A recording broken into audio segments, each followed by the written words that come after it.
पटना से पैदा बोलाई दा नजर आ गईली गोइया। पटना से पैदा बोलाई दा नजर आ गईली गोइया। लहुरी ननदिया भइल बासवतिया, लहुरी ननदिया भइल बासवतिया। अरे ननदो के गहना कराए दा नजर आ गईली गोइया।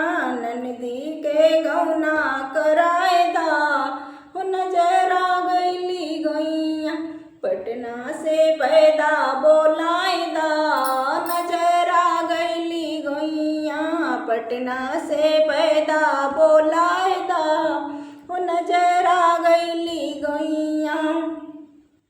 लहुरा देवरवा चरेल छेड़खानी, लहुरा देवरवा करेल छेड़खानी। अरे सासू जी उन्हें समय छायदा नजर आ गईली गोइया। अरे सासू जी उन्हें समय छायदा नजर आ गईली गोइया। पटना से पैदा बोलाए दा नजर आ गईली गोइया। पटना से पैदा बोलाए दा नजर आ गईली